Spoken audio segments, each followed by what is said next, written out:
Hello बच्चों, तो कैसे हैं आप लोग। उम्मीद करते हैं आप लोग अच्छे होंगे, स्वस्थ होंगे और अपनी तैयारी बिल्कुल अच्छे से कर रहे होंगे। तो आज के वीडियो में हम लोग पढ़ने वाले हैं क्लास 9 का प्रश्नावली 1.1। इसमें कुल 4 प्रश्न दिए गए हैं। बहुत ही साधारण साधारण प्रश्न है इसमें। तो क्वेश्चन नंबर 1 से हम लोग शुरू करते हैं। क्वेश्चन नंबर 1 कहता है कि क्या शून्य एक परिमेय संख्या है? क्या इसे पी बाई क्यू के रूप में लिख सकते हैं, जहां पी और क्यू पूर्णांक है और क्यू बराबर 0 नहीं है। यहाँ पे क्या क्या आ रहा है इसमें संख्या में? परिमेय संख्या यहाँ पे बोल दिया, पूर्णांक बोल दिया। यदि संख्याओं का जानकारी आपके पास नहीं है तो संख्याओं से संबंधित एक वीडियो यूट्यूब पे हम लोग अपलोड कर रखे हैं, जिसमें सभी संख्याओं के बारे में डिटेल में बताया गया है। उसको आप एक बार जरूर देखेंगे तो आपको ये प्रश्नावली समझने में कहीं पे भी दिक्कत नहीं आएगा। ठीक है, तो हम लोग क्वेश्चन को शुरू करते हैं। यहाँ पे बोलता है कि शून्य एक परिमेय संख्या है कि नहीं। तो शून्य एक परिमेय संख्या है, तो यहाँ पे लिखेंगे हाँ, शून्य एक परिमेय संख्या है।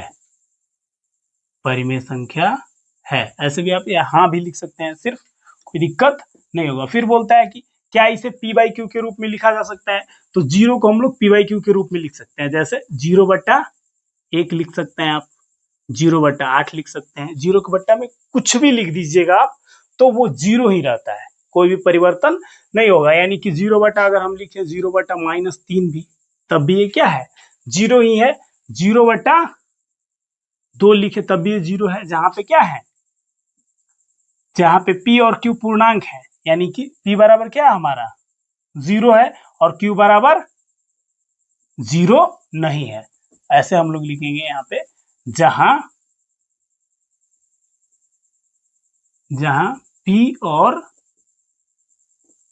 q क्या है, पूर्णांक हैं और क्या है, q बराबर 0 नहीं है। यहाँ पे p बाई क्यू के रूप में अब इसको हम लिख लिए कि नहीं, p बटा क्यू 0/1, यानी कि p बराबर क्या है 0 है और q बराबर 1 भी है, 8 भी है, 3 भी है। ठीक है, जहाँ पे p और q क्या है, पूर्णांक है। 0 पूर्णांक के अंदर आता है, 8 भी पूर्णांक के अंदर आता है, -3 भी पूर्णांक के अंदर आता है। तो हम शून्य एक परिमेय संख्या है, इसे p बाई क्यू के रूप में लिखा जा सकता है। ठीक है, तो क्वेश्चन नंबर 1 यहाँ पे क्या होता है, खत्म होता है। क्वेश्चन नंबर 2 क्या कहता है कि 3 और 4 के बीच 6 परिमेय संख्याएं लिखिए।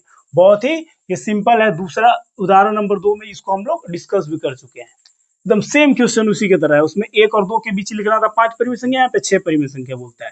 तो 6 परिमेय संख्या बोल रहा है, तो इसमें हम लोग क्या करेंगे, 1 बढ़ा करके गुना कर देंगे। यानी कि 3 में हम गुना कर लेंगे 7/7 से, तो कितना आ जाएगा, 3 सते 21/7, और फिर 4 में गुना कर लेंगे 7/7 से, तो कितना आ जाएगा, 7 चौक 28/7।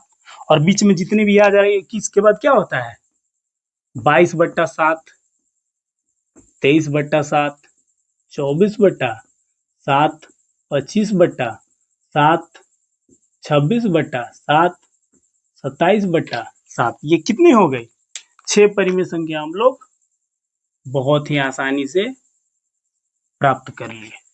अब इसमें कटेगा कोई नहीं, क्यों, क्योंकि नीचे 7 दिया गया है जो अभाज्य संख्या है, तो ऊपर वाला और नीचे वाला तो कोई, या 24 कटेगा लेकिन 7 नहीं कटेगा। ठीक है, तो कुछ भी यहाँ पे कटने वाला नहीं, इसको ऐसे ही छोड़ देंगे।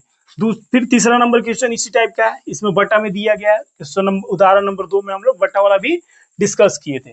3/5 और 4/5 के बीच 5 परिमेय संख्या लिखना है। यहाँ पे हम लोग आराम से इसको बना सकते हैं। 3/5 और क्या बोला है, 4/5 के बीच कितनी परिमेय संख्या बोली है, 5 परिमेय संख्या ज्ञात करने के लिए तो सिंपल इसमें कितना से गुना हो जाएगा, 6/6 से। कितना आ जाएगा, 76। 18/6 और यहाँ पे भी 6/6 से गुना कर लेंगे तो 6 चुका 24 और 6×5 = 30। अब इसके बीच में क्या आ जा रहा है, 18 के बाद 19/30, फिर 20/30, इसके बाद 21/30, फिर हो गया 22/30, इसके बाद 23/30। और इसमें जो भी कटने वाला है उसको आप काट लेंगे, 0 से 0 यहाँ पे काट लेंगे, यहाँ पे 7 से काट लेंगे, ये 7 से नहीं कटेगा, 3 से कट जाएगा, फिर आगे जो भी कटने वाला है इसको आप काट के लिख लेंगे, यहाँ पे दिक्कत आपको नहीं होना चाहिए। ये चौथा नंबर क्वेश्चन, नीचे दिए गए कथन सत्य हैं या असत्य, कारण के साथ अपने उत्तर दीजिए। तो इसमें आपको तो संख्याओं के बारे में पूरा जानकारी होना ही चाहिए, इसीलिए हम लोग पहले बेसिक इसका अपलोड किए हैं। संख्याओं जितनी भी संख्याएं 9th क्लास में पढ़नी है सबका वीडियो डाला हुआ है, उसको आप एक बार जरूर देखेंगे, तभी आपको ये क्वेश्चन नंबर 4 जो है समझ में आएगा अच्छे से। ठीक है, बोलता है प्रत्येक प्राकृत संख्या पूर्ण संख्या होती है। प्राकृत संख्या कहां से शुरू होता है? 1 से शुरू होता है। इसको हम लोग n से रिप्रेजेंट करते हैं, 1 2 3 4 5 डॉट डॉट डॉट अनंत तक जाएगा। और फिर क्या बोलता है? पूर्ण संख्या, पूर्ण संख्या को w से रिप्रेजेंट किया जाता है, होल नंबर। ये होता है 0 से शुरू होकर के कहां तक जाती है? अनंत तक जाती है, 2 3 4 5 डॉट डॉट डॉट आगे बढ़ते जाएगा। बोलता है प्रत्येक प्राकृत संख्या, प्राकृत संख्या पूर्ण संख्या होती है। तो सभी प्राकृत संख्या पूर्ण संख्या के अंदर आ रहा है ना, तो ये क्या है? सत्य कथन है। क्या है? सत्य है। सभी प्राकृत संख्या पूर्ण संख्या होती है। क्यों? क्योंकि सभी प्राकृतिक संख्याएं, सभी प्राकृत संख्याएं या संख्याएं क्या होती है? पूर्ण संख्या, पूर्ण संख्या के संग्रह में आता है। आता है यहाँ पे जितनी भी प्राकृतिक संख्या पूर्ण संख्या के संग्रह में आ रहा है कि नहीं। प्राकृत पूर्ण संख्या का परिभाषा ही होता है कि पूर्ण संख्या में क्या, प्राकृत संख्या में शून्य मिलाने पर पूर्ण संख्या का पूरा पूरा क्या बन जाता है? संग्रह प्राप्त हो जाता है। ठीक है, तो यहाँ पे ये सत्य कथन है, सभी प्राकृतिक संख्या पूर्ण संख्या होती है, क्योंकि प्राकृत संख्या का संग्रह जो है वो पूर्ण संख्या के अंदर आता है। ठीक है, दूसरा नंबर क्वेश्चन बोलता है कि प्रत्येक पूर्णांक पूर्ण संख्या होता है या नहीं। तो पूर्णांक क्या होता है? पूर्णांक ये होता है कि यहाँ 0, ये नंबर लाइन पे 0 1 2 3 इधर होता है, फिर धनात्मक और ऋणात्मक सभी किसके अंदर आते हैं? पूर्णांक के अंदर आते हैं। -2 -3 -4, ये क्या हो गया? पूर्णांक हो गया। यहाँ पे बोलता है प्रत्येक पूर्णांक, सभी पूर्णांक जो है वो पूर्ण संख्या होता है। यहां से इधर क्या हो जा रहा है?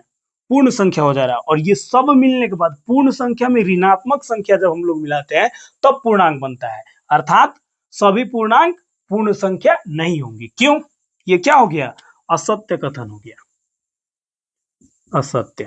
ऐसा क्यों हो रहा है?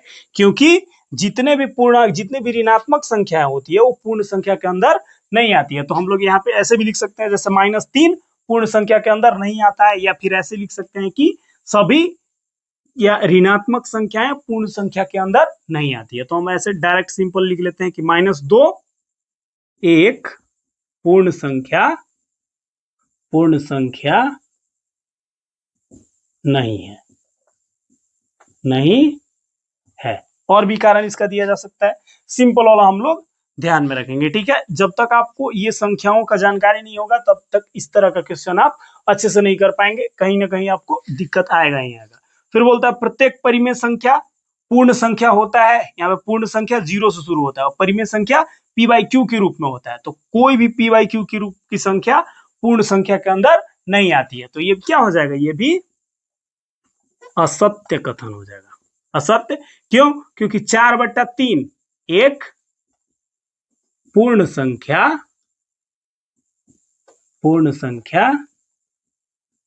नहीं है। बहुत सिंपल प्रश्नावली था ये। चौथा नंबर पूरा का पूरा क्या हो गया? खत्म हो गया। तो इसमें आपको कहीं पे दिक्कत नहीं आना चाहिए। अगर आपको दिक्कत आ रहा है तो इसका जो भी बेसिक पीछे हम लोग चैनल पे अपलोड कर रखे हैं उसको आप एक बार जाके देखेंगे जरूर।